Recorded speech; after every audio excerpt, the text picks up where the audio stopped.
جنہیں خلافت دے دی گئی تھی، ہمیں معلوم ہے ان کا اسم گرامی بھی رحمہ اللہ انتقال ہو گیا، اور بڑی ان کی تعریف کرتے تھے. محمد منظور نعمانی صاحب، معلی میاں صاحب رحمۃ اللہ علیہ، حضرات بڑی ان کی تعریف کرتے تھے. وہ خود اپنا واقعہ سناتے تھے. وہ کہتے ہیں ہم سیدھے سادے تھے، ہمیں اتنا کچھ پتا نہیں تھا. تو حضرت نے جب اجازت دی تو ہمارے گاؤں میں ایک آدمی ہم سے مرید ہو گیا، اور اس نے کہا کہ آپ کی باتیں بڑی اچھی لگتی ہیں، آپ میرے شیخ ہیں، میں آپ کی باتیں لکھ لیا کروں. میں نے کہا لکھ لیا کرو. فرماتے مجھے تو ان چیزوں کا زیادہ کوئی تجربہ نہیں تھا. اس نے لکھتے لکھتے ایک کتاب بنا دی اور کہا کہ یہ چھپواتے ہیں. تو میرے جی میں آیا کہ حضرت تھانوی رحمۃ اللہ سے پوچھ لوں. تو کتاب لے کے میں حاضر ہوا تھانہ بھون. تو حضرت نے مجھ سے پوچھا کیا ہے، تو میں نے بتایا حضرت ایسے ایک آدمی ہم سے مرید ہو گیا ہے اور وہ ہماری باتیں اس نے لکھ لی ہیں، تو اگر آپ اجازت دیں تو آپ کو پڑھ کے سنا دیں. وہ آدمی، وہ لڑکا کہتا ہے اسے چھپوانا ہے. حضرت نے فرمایا پڑھو. کہتے تھے میں نے جب پہلا لفظ پڑھا فرمایا، کس نے فرمایا، یہ فرمانے والے کون ہیں؟ میں نے کہا حضرت میں ہی ہوں. اچھا یہ فرمانے والے آپ ہیں، ابھی تو میں جیتا ہوں اور میری زندگی میں تمہارا یہ حال ہے، میرے دم سے گزر گیا تو پھر تمہارا کیا حال ہوگا، اور ابھی تک تم کبر میں مبتلا ہو، ابھی تک اتنے متکبر ہو کہ تمہیں پتا ہے کہ تم اس قابل ہو گئے ہو کہ تم فرمانے کے مقام پہ پہنچ جاؤ. اٹھو یہاں سے. کمال کی تربیت تھی. کہتے تھے میرے تو آسان خطا ہو گئے کہ ہو کیا گیا، اٹھو یہاں سے نکل جاؤ ادھر سے. تو میں چلا اور اٹھ کے اپنی چیزیں سمیٹی اور خانقاہ سے باہر جا رہا تھا. حضرت نے زور سے پھر آواز میں ادھر کہاں جاتے ہو، ادھر جاؤ مسجد میں، یعنی بیٹھ جاؤ. یہ تربیت تھی نا.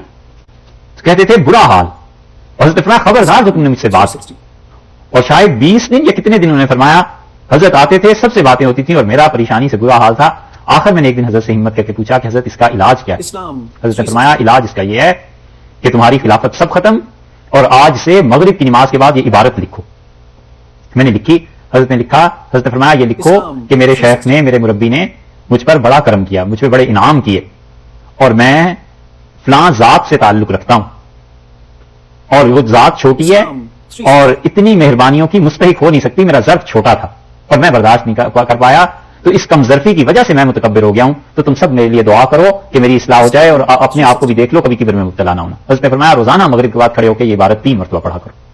تھے نا سچے لوگ، وہ روزانہ مغرب کے بعد کھڑے ہو کے حضرت کے بڑے بڑے خلفاء بیٹھے ہوتے تھے اور عبارت روز پڑھتے تھے کہ لوگوں آپ مجھے جانتے ہیں، میں اتنا کم ظرف آدمی ہوں، فلاں ذات سے میرا تعلق ہے اور وہ ذات ہوتی کم ظرف ہے، اور حضرت کی عنایات مجھ پہ زیادہ ہو گئی تھی، میں سمجھا میں بھی شیخ ہونے کے قابل ہوں، اس وجہ سے میں متکبر ہو گیا، اور آئندہ سے مجھے دیکھ لو کبر نہ کرنا اور دعا کرو اللہ میری بھی اصلاح کر دے. 1 مہینے تک تو مسلسل یہ بات کہتے رہے.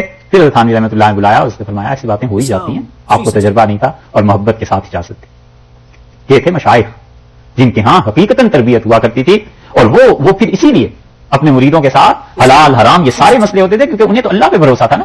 والاحبار، اللہ نے فرمایا ان کے مولوی یہ جو حرام کھاتے ہیں اور کچھ نہیں پوچھتے، ان قولہم الاسم، کیوں نہیں آخر پوچھتے، کیوں نہیں انہیں روکتے گناہ کی بات سے.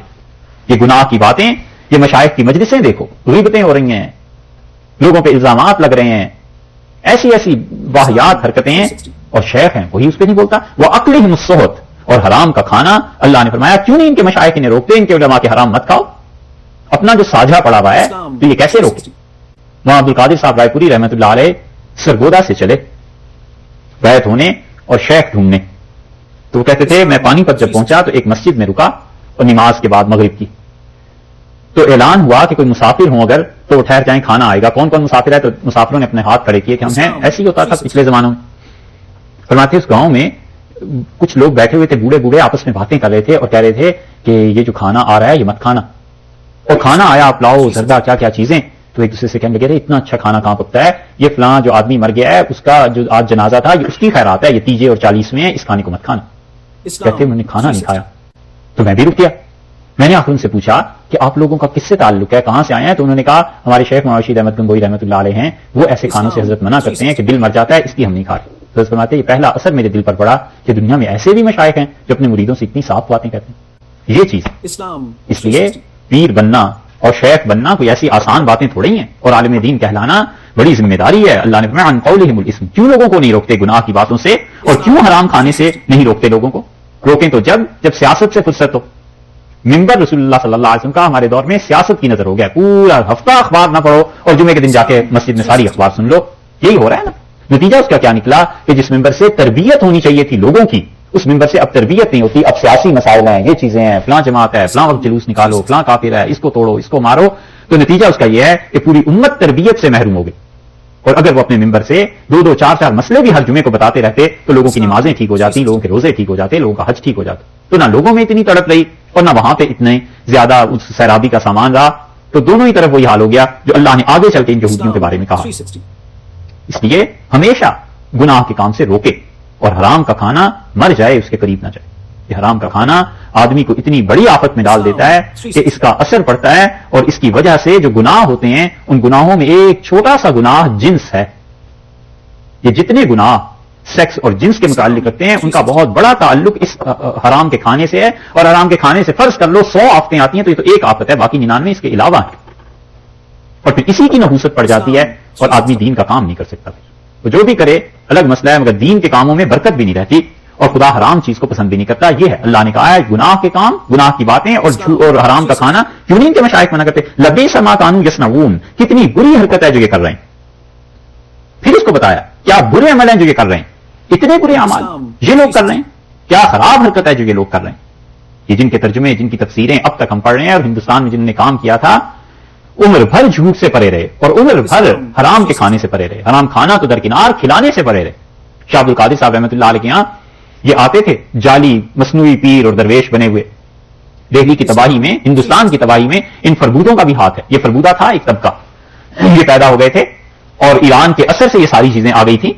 تو وہ آتے تھے اور شاہ عبدالعزیز صاحب رحمۃ اللہ علیہ، شاہ عبد القادر صاحب رحمۃ اللہ، بڑے بڑے علماء کے سامنے ایسی بےہودہ حرکتیں کرتے تھے کہ سب شرمندہ ہوں. تو اس وقت کے علماء اور مشائخ نے بس یہ کر لیا تھا کہ تھوڑے سے پیسے دے دیے کہ جاؤ جان چھوڑو، اپنی عزت بچانے کو ایسے کرتے تھے. اور شاہ عبد القادر صاحب رحمۃ اللہ علیہ کا یہ حال تھا کہ ایسا آدمی کوئی آتا تھا تو اب اسے پیسے دینے تو شرن گرچہ گنجائش تھی لیکن سارے جائز بھی تو نہیں تھے، تو وہ چپ بیٹھ جاتا تھا اور کچھ دیر بعد یہ پیسے نکال کے اس کے ہاتھ پہ رکھتے تھے اور فرماتے آپ کے بچوں کے لیے دے رہا ہوں، ان کے لیے کچھ لے جانا. نیت صاف ہو جاتی تھی نا، صاف نیت کر کے اس کے بچوں کے لیے کچھ دے دیتے تھے. حرام کھلانے سے بھی بچتے تھے کہ کوئی حرام نہ کھائے. اس لیے اللہ نے فرمایا لبئس ما کانوا یصنعون، کیا یہ برے عمل ہیں جو یہ کر رہے ہیں، یعنی اس کی برائی بہت ہی زیادہ ہے.